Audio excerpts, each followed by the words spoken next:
Sénégal. C'est ça la réalité aussi. ok ñu fàttali également yéen a ngi seen émission bi di face à l'actualité tous les mercredis ñu fi dalal Pape Moussa Sow juriste de formation waxtaan ak moom ci li nga xam ne rek moo di tolluwaayu réew mi ñu wéy également ci waxtaan bi Pape Moussa Sow ci par rapport ak li ñu doon waxtaan tout à l'heure mu jëm ci gisee bi nga xam ne mu doon dox ci diggante conférence bu leader bu Yewwi Askan Wi ak le khalife général des Mourides waaye ci ab bataaxal boo xam ne jot nañu ko avocat de maître Ciré Clédor mu ngi ñëwaat également ci état de santé de Ousmane Sonko que ne peut-être malgré waxtaan bi démb moom mu ngi wéy di xiifal te fu ñu toll ni yaramam mi ngi gël di gël lu guse maintenant lan lañ mën a def comme solution daar pour que également mën a teg sa suuf lu jëm ci wàllu grève de la faim boobu. non moom mooy jël sa volonté d'arrêter ça. Sénégalais yu bëri ñaan nañ ko mu arrêté ko. te man jàpp naa ne aussi surtout discours de haine. bu ñenn ñi di waxee jëmale ci Ousmane Sonko discours de haine boobu noonu ay la yéwén am na ci ñoo xamante ne da nga leen di déglu xam ne ñii wax dëgg yàlla yéene nañu waaj sax dee. boo leen ma ko yéenee du ma leen ko yombal. te it nag Sénégal soxla na Ousmane Sonko. soxla na ko ci état de santé bu baax soxla na ko avec toute sa force soxla na ko avec lépp loo xamante ne ils ont moom moo porté Ousmane Sonko ci xolu beaucoup de Sénégalais. muy combativité am muy persévérance courage mais aussi jeunesse am ak aptitude am à mener le combat bi nga xamante ne je pense que c'est un combat de très longue haleine. Maître Ngagne Demba Touré nee woon na fal Ousmane Sonko pàcc la ci mais yeneen yi y en a tant d'autres parce que le mal est profond. Le tissu social sénégalais l'impact économique sunu position géographique mais aussi sunu leadership géopolitique yooyu noonu yëpp actuellement moom moo nekk en jeu. Donc tey loolu yëpp nag bu nekkee en jeu je pense que ni sénégalais yu bëri wóolu ci Ousmane Sonko. dañ ko wóolu avec toute la force nécessaire pour mener ce combat donc kon man jàpp naa ne c'est une question de volonté Ousmane Sonko il est en train de combattre. ok à sa manière. mais ci wàllu grève de la faim pas Moussa parce que y a plusieurs versions ñu naan peut-être dañ ko bañal ñu yóbbul ko lekk bi nga xam ne moo di lekk këram ñu naan peut-être dafa bañ a lekk li nga xam ne moo di lekk prison bi et tout quand même est-ce que ku ñu teg loxo am nañu droit di privilège sa lekk bi nga xam ne mu ngi bàyyeekoo sa kër. déedéet lekk bi nga xamante ne bàyyi na sa kër loolu droit wam la. bu la neexee parce que prisonnier moom mën na lekk ci prison ba. comme mën na lekk ci lekk bu ñu koy andil. lekk bu ñu koy andil bay chaque jour tu le vois allez vas-y à Rebeuss tu verras les bols là-bas. seeni famille ñoo leen koy andil. kon loolu bañal ko nit loolu moom mooy loolu. maintenant effectivement. mais texte yi prévoir na ko wala c'est pas prévu par les textes. enquête bien sûr c'est admis. Le règlement intérieur des prisons. yëpp nangu nañ que ni mais attends. Tu connais des gens qui sont en prison actuellement. dañ leen di andi liy lekk saa su ne. donc kon effectivement lu mën a nekk la loo xamante ne la amul kenn ku am sañ-sañ interdire ko kenn man daal jàpp naa ne rek bu dee moom dafa nekk en grève de faim jet noir man dama jàpp ni dañ ko war a ñaan mu bako parce que nag même après combat ba antu ñu libérer Ousmane Sonko mu nekk candidat ainsi de suite mën na fa bàyyi ay jeexital. Je pense bokk naa jotaay lu yàggul dara docteur Babacar Niang bu SAMU nee na effectivement grève de faim yii mën na bàyyi séquelle ci doomu aadama bi. Parce que su demee ba laal ay rein ak ay yeneen yuy wax une partie de son corps qui n'est plus animée ainsi de suite. Ça veut dire que le mal peut être profond. Donc Ousmane Sonko jàpp naa ne il s'est assez sacrifié par rapport à son engagement politique. Ces actes-là ce sont des actes de trop. na ko bàyyi.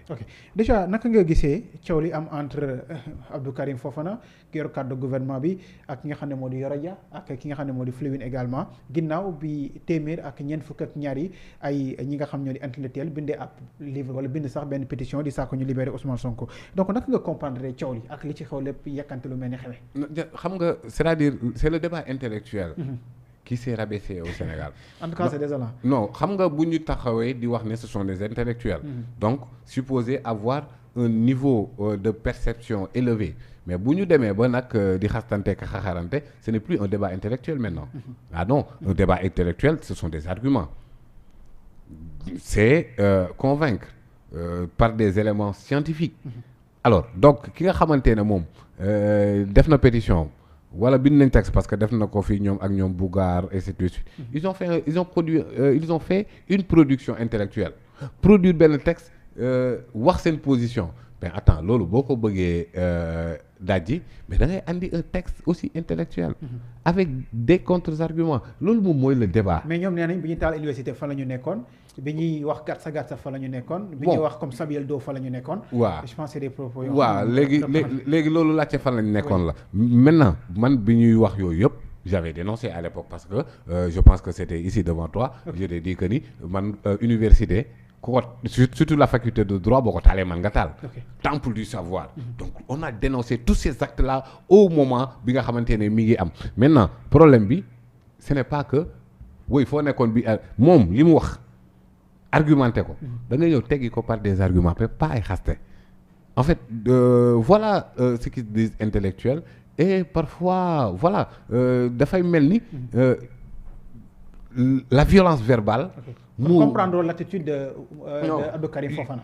Non, surtout ñoom Yoro Dia je les connais beaucoup plus intellectuels que ça quoi. Okay. Yoro Dia voilà un journaliste pétri de talent, son parcours à Walf, ses positions moment du temps du régime de Wade, on ne voit plus ce Yoro Dia depuis très longtemps. Okay. Ça c'est la réalité. Pourtant tey la ñuy jël ay journalistes naan oui journaliste Pastef la kii chroniqueur Pastef la kii nangam et pourtant ñiy wax loolu. C'est eux qui embrassent aujourd'hui Souleymane Jules Diop qui a mené un combat contre le régime Wade. Gars yi dañuy taxaw naan booy dañuy saaga mais le premier insulteur public ci réew mi nii saa xam nañ ko on se rappelle dëgg-dëgg. Souleymane Jules Diop chaque mardi da doon taxaw di wane son désaccord avec le régime Wade. Je pense moi initié même affaire live hein. Justement. J'étais encore très jeune mais je pense que voilà tous les mardis émission boobu dëgg-dëgg mais loolu rôle am la woon. jàpp naa ne bon à part les écarts de langage parce que je ne cautionne pas des insultes pour man argument de la force bu ñëwee rek c'est que la force de l'argument moom moo tefesu mais effectivement yooyu noonu yëpp taxawaayam la woon te pourtant tey il est avec le régime les gens l'applaudissent